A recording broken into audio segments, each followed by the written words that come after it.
What's up, guys? We're Suicide Grind, and we're answering some goddamn questions that I got on my interview video, and I have added some from a certain specific person, but we'll get into that. So the first question is from Lando. What got you into death metal? Was it a particular song, comma, artist, comma, etc., whatever? The general gist that, generally you would be curious about, and pretty much death metal it's about as generic of an answer as it can get because it all started with Cannibal Corpse. First song I heard was in early 2016 because in late 2015 on December, uh, Stevie T made a video, top 10 of like the heaviest bands. A pretty bad list for him to make. I mean, I could make a list of that right now. That's probably even more accurate as for the heaviest bands of all time in metal. If you just want to be like more professional about it, I guess, because he pretty much just put every deathcore band and he put some jokes in there, but that's okay. Either way, the first time I heard Cannibal Corpse was because it was his number one pick as the heaviest band ever. Which, if you consider like out of all the mainstream quote unquote metal bands, then yeah, probably Cannibal Corpse is the heaviest out of the mainstream bands, and that's completely fine in my opinion. But the first song I heard was he played a snippet from Make Them Suffer, so that was the first death metal song that I heard. It's just like the snippet he used, but it wasn't until later when I found a Rob Scallon video. He made a ukulele cover of fucking Evidence in the Furnace, and I went to look the song up because it sounded. I mean, I was already into metalcore and deathcore, which, wow, sue me for liking that. I'm right, but it sounded cool to me. It sounded heavy as shit. So I was like, I want to look up what the real song sounds like. And it's just like that was the first time I heard a death metal song. I was like, whoa, what's this? Like, this is actually like really interesting to me. Like, it sounds cool. It sounds very mean and it sounds aggressive and it has everything that I want, that I was like looking for when in terms of like looking for new music. Because at the time I was like so caught up in like, if you're not heavy, you're not a good band. Basically, like if you weren't fucking tuned to C sharp standard, you weren't heavy.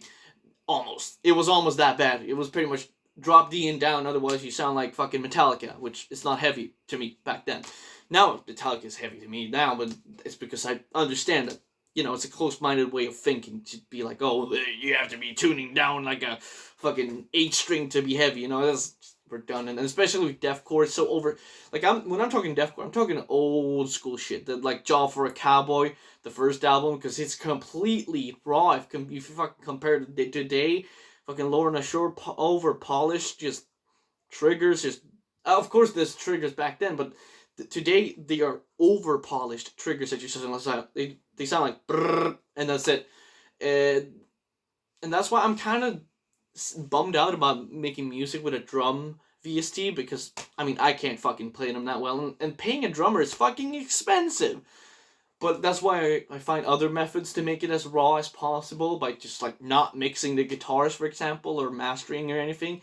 Just plug it in. Just getting as much of a irritating sound to the ear as possible without it clipping, if you get what I mean. But yeah, basically it all started with Cannibal Corpse. It's about as generic as it can get, because obviously I found the Scream Bloody Gores, fucking Possessed Seven Churches, and all that good stuff later. And there's even a playlist from like 2017-18 of where I have one song from Morbid Angel, which is all from the one song from Altar, Immortal Rights, its most popular song. But yeah, so I'm gonna move on to the next person because I'm gonna be talking a lot for this video. We have what I'm gonna pronounce as Satanen Perkele, and I like that name. It's a lot more Finnish than Swedish, but they seem to be speaking Swedish. I'm not exactly sure why their name's Finnish and they're speaking Swedish. Because I did translate some questions and I did bring some I brought one question that wasn't on this categorized video because it fit into this video. Because the first question is, did you recover? Which was in relation to my I'm seeing Cannibal Corpse in blah blah blah April video. It was just like because at the time I believe I was like having a cough or some dumb shit like that. But yeah, it pretty much just went over. immediately before the show. It was pretty much gone by the next day. It was just like I had that one last bad day. You know, because you always have like that one last day of being sick that's like really bad, and then it's just fucking gone. Everything's good and spirited all of a sudden. So yeah, it's it's the weird shit that happens in life, but you gotta deal with it anyway. So yeah, I pretty much just recovered, and right before the show, I went to fucking work for a week, and then fucking went off to Stockholm. Best show ever, by the way. Apart from Nile, because actually, yeah, Nile. Wait, let me check. Actually, that you didn't ask this, but I'm gonna say give it for free. This is a free fun fact. Nile, seeing them on the Sunday was my best show ever, and I've seen Dismember, which is a close second, but and almost on par with Nile. Nile was just better because it was very intimate. Like there was no barrier. It was you, the stage, literally here. I could touch the stage as much as I want. The monitor was literally right next to my ear for Carl to hear George Kalias' fucking kick drum, and George Kalias was right here. Like he would be in front. He would be blocking me on the camera right now. That's how close he was. He was fucking. If he was sweating, I could have smelled his fucking sweat. That's how fucking close he was. But yeah, let's move on to the first actual question that was meant for this video. And I'm trying to talk fast here, so if you are following along, then shit, I don't know what to tell you. Slow down the video, maybe. Get some faster ears. Just kidding. But what's the strangest thing you've ever seen during a live show? Now, the first thing that came to my mind by just instinct, like that, was in this Dismember show, which was more of a mini festival. It's like a small festival called Macken Fest. You can just Google it and you'll find out immediately what I'm talking about. But there was like a 3-day festival, typical for festivals. So they have 3 days or 2 days or even 1 day, some have.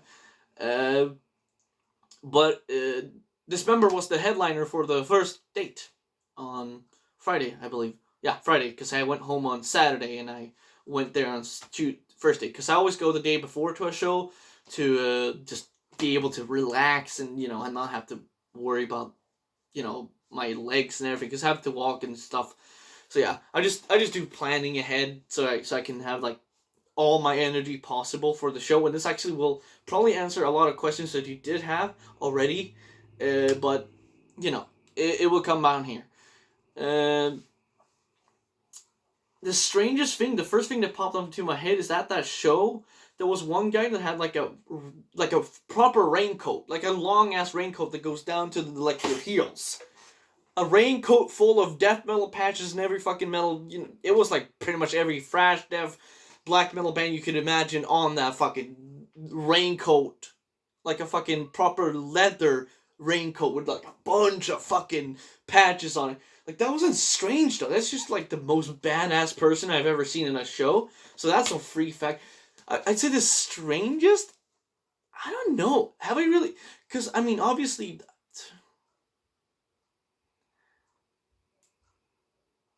I guess the strangest, about as strange as it got so far at the shows I've been, it was, like, it's not really strange, but George Korsgrinder at the show almost fell over and hit his head from a cable, on a strip of a cable, and hit his head. And I don't know.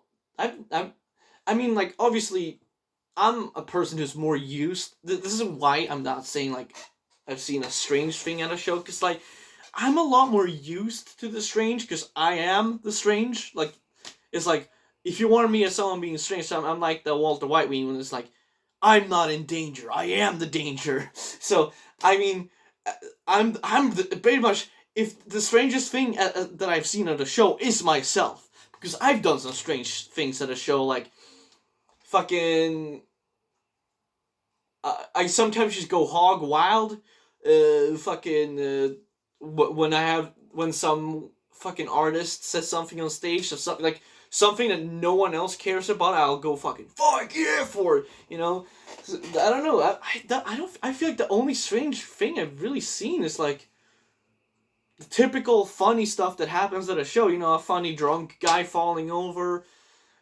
So far, it's probably because I'm going to the bigger shows, but even then, I've been to some local shows here and there over the recent years. I'm trying to do that on purpose, because that's how I found out about this band, which unfortunately got COVID before the show, and I had to see another band, which that band was fucking great. I got some fucking Swedish death metal like grindcore almost thing going on there.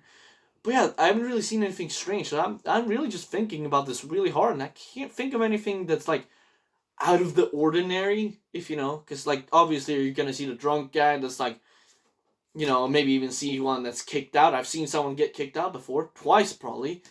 I guess at the Nile show, there was one guy who was so drunk he didn't even know that the band that was playing before Nile wasn't Nile. He thought the band that was the last opener band for Nile was Nile. That's how drunk he was. That's the You know what? That is the strangest thing I've seen at a show. That guy was just so fucking drunk. He thought that the second last band was Nile. So, you know, that's when you know you're fucking drunk, because he wouldn't even fucking remember that he saw Nile that night. But he was a really cool guy, and it was really nice, obviously, at the start of the show. He was probably the coolest guy I've also met at a show. You're getting a lot of answers to questions you didn't ask here, just from this first actual question, so yeah, this is fucking doozy of a video. But yeah, just, he was the guy, basically, that made me want to listen to Autopsy and get into them. And now I love the band, probably partially because my first experience with an Autopsy fan was the best kind of drunk guy you could possibly meet at a show, because it was the kind of drunk guy that was really pleasant to be around. Like, he was so drunk he didn't even know what band was playing, but he was like really kind and very welcoming, and he was just having a fun time. He was just having a good spirit and headbanging along. And this already answered another question there. He was the party of the house, you know, pretty much. And he gave the show a great energy that probably is what contributes.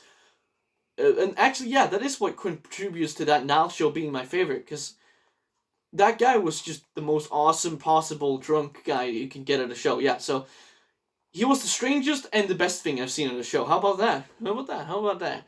And next one, finally, is, have you ever watched a really bad live performance? And the worst live performance I've seen wasn't the band's fault. I'll tell you that for free. It was a local show at my city here in Sweden, Karlskoga. I'm not that scared of people. I don't know why I said I'm not scared of people. It's not like some weird detail to just add for no reason. But there was a local show, and the first band was a death metal band. But I could tell the band was good, because the band was like, fuck yeah, I like this shit. You know, I hope they make an album soon properly with like at least like 8 songs on it, so I can fucking, you know, turn that shit on at home, because that was some really good stuff. It was really fucking awesome, just like death metal. It was like almost Carcass copy death metal. Of course, that's more gore grind, but it was like a fine line between death metal and gore grind. And they had like a whole get up. They had like an outfit that was basically they were dressed up as nurses, but they were all men. So I found that pretty silly, but also pretty cool and pretty unique that they were dressed up as nurses. Because if you know another Swedish band that I saw live at the Dismember Festival thing, General Surgery, they have the whole gore grind thing going on as well. They're also credited as one of the first gore grind bands aside from Carcass. I fucking love General Surgery, man. They were fucking awesome to see live. Man. But, you know, they were dressed up as, you know, the doctors, you know, not the nurse. So that's, you know, something to think about. But the reason why this is the worst live performance I've seen is because the band was good, but the sound guy wasn't there. The sound guy that the same organizers had before, he was not there. He was missing. So they had one of the guys from one of the punk bands that were going to play later be the sound guy. And those punks don't know shit, man, because I could tell from listening for 2 seconds that there was a noise gate on those vocals that was just too heavy of a fucking noise gate. You needed to turn that noise gate down half as much as you had it, at least. Because when he was screaming, I could hear like half a sentence, and then it would just be like buried in noise gate. And whenever he was talking, it was just like like that. It's like, why have such a heavy noise gate? Like, after that first band, I just took my shit and left. I put on my jacket and took my umbrella, went home. Because that was, like, so disappointing. I wasn't about to stand there for 2 other bands fucking listening to that awful just live mixing. And that was the sound guy's fault. No, that the fucking band themselves. I liked the band because they reminded me of stuff that I liked. And they seemed pretty fun to watch. But the sound guy fucking killed that show as fucking fast as you could do it. I mean, that guy should just get lost, honestly. Because they need to hire... You need to hire a sound guy for a show. And that just proves why. Because it fucking ruined the entire thing for me. I honestly regret paying for that. Actually, I'm pretty sure that one was the one show that you get on the house. But it's absolutely... That was definitely the worst live performance I've seen. And unfortunately, it's the sound guy's fault. But that's also because I try to only go to shows I know are gonna be good, you know? Like, I can see a bad band and enjoy them. For example, like, I'll watch a god-awful black metal band that's like half out of time, but you can still kind of like hear a beat. I'll watch that live, because it's still fun to watch, you know?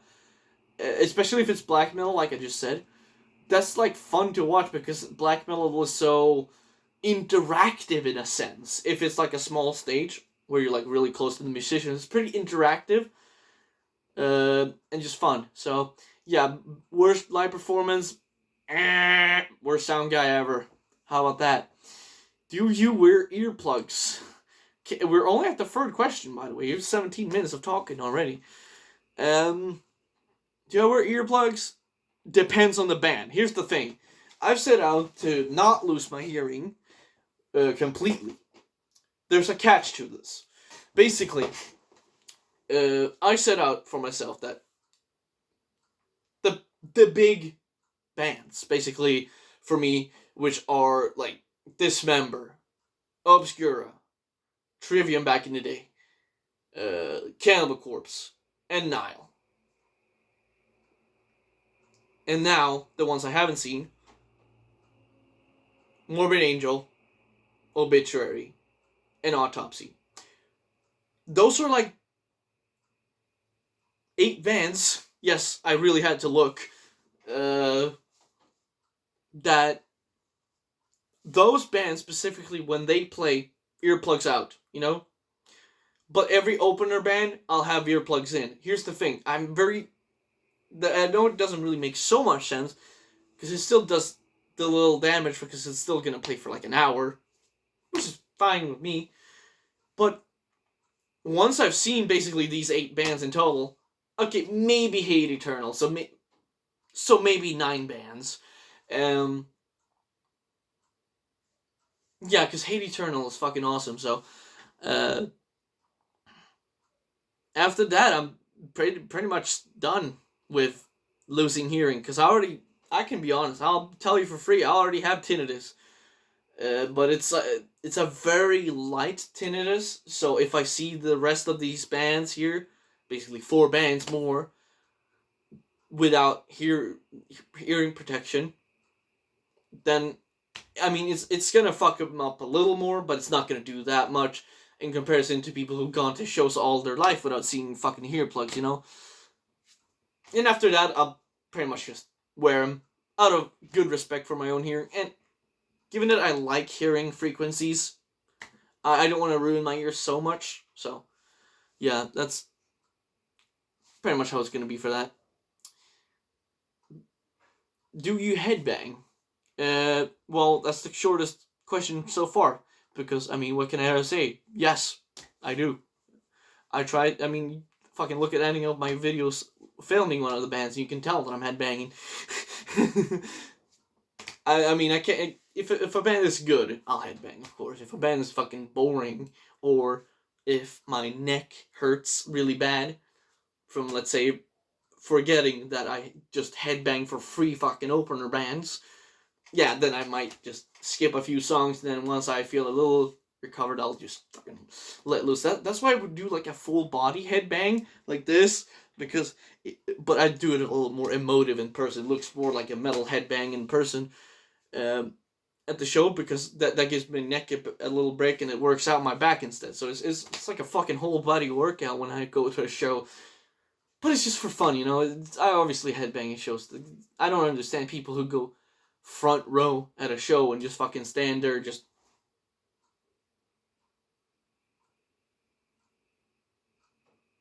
That's the most boring people I've ever seen. I've seen so many people like that at shows. If you could have one autograph from any musician or person, I believe it was like that. I just pretty much wrote it on a whim. Who would that be? Question mark. Of course. Trey Azagtov, without a doubt. There's no other person I would really want an autograph from, other than Trey, and it would specifically be on my Morbid Angel vinyls, specifically on Gateways and Formulas. That's a very short answer. Where do I get my inspiration from? Well, I pretty much mentioned it already. I get my inspiration from pretty much the bands I listen to, most of them at least. There might be like if we're talking just like the riff writing and everything, that's 100% the bands I listen to. Obviously, I blend them together in a way that, like, if I hear something in here that I want to put on here, that's what I do for my guitar playing, you know. And a lot of it ends up being Morbid Angel inspired, and then I'll throw in some Nile and some, you know, Dying Fetus here and there, and some. And now, the next one you're gonna notice some. It sounds like Obituary had a baby with Typo Negative almost. I like to throw in a lot of inspiration here and there, you know. Sometimes I get inspired by the fucking whiskey I'm drinking for all I care. It's like Trey Azagtov himself. So, I kind of just take inspiration from riff wise. I take inspiration basically from bands I like and the mind. Because I am very imaginative. As a bearer of both ADHD and autism, there's a lot of stuff in here that sometimes makes sounds, and when they make sounds, I want to put them on my guitar, and that's what I do. And the last questions, the last question from, I had to read this again. Satanen Perkele is, do you like dinosaurs? Which I translated, yes. And there's only one answer I can give to that question, is yes, I do like dinosaurs. I'm pretty sure in my childhood, when I grew up, that was like one of my favorite things to watch. Like, there was like a like a very Swedish thing it's gone, man. There's no way you can find this, but it was like a DVD of it, like a cartoonish documentary about like the birth of everything. But my favorite part was always the dinosaur part, and you know, I feel like dinosaurs are just still one of the cooler things you can have, like in a fantasy setting, for example. Like, if something's going to be unrealistic, there better be dinosaurs and dragons. Those are like my favorite fantasy related things. When we're talking that kind of stuff. So yes, the easy question for me. Dinosaurs are fucking badass, man. And that's it for all the questions that were asked. As obvious, if anyone else would have asked a single question, this video would have been a fucking feature-length movie. But I did put in one here that I want to bring up, just because I'm not annoyed by it, but it's a little bothersome because it happens a lot. Question mark tabs. Tabs question mark. Do you have tabs for this? What tabs did you use? Tabs question mark, question mark, question mark, eruption mark. Eruption mark? I mean exclamation mark. I'm tired of hearing tabs question mark in my question marks questions. Basically, no. Finito. I do not use tabs. Never have and never will. In fact, I should clip this and pin this on my channel for people who subscribe to me. I do not use tabs. I learn everything by ear and sight reading off of a video of the person who's playing it. That's how I've done it for years, and that's how I've gotten everything down on the guitar, except for like a few solos. So yeah, that's just the last thing I wanted to say, and yeah. Thank you to Lando and Satan and Perkele for giving, well, one of them for giving many questions and one of them for giving at least one question that was pretty decent for me to talk about. But I will be honest, the one who asked the most questions did bring the most to the table because I got to talk about some stuff that I found interesting, actually. I actually found these questions very great, so thank you for those specifically. Yeah, I'm glad it wasn't more questions, because this would have definitely been a feature-length movie, and I already said that for that fucking matter. But yeah, that's it for now. It's fucking late, 9 p.m. I know it's not really late in terms of stuff, but I do go up at 5 a.m. for work, so I'm probably just gonna chill out, upload this video, and go lay down at 10 p.m. Yeah, that's it for now. I've been Suicide Grand. You've been watching some goddamn questions that you asked, basically. Yeah, you know the motto. Stay cute.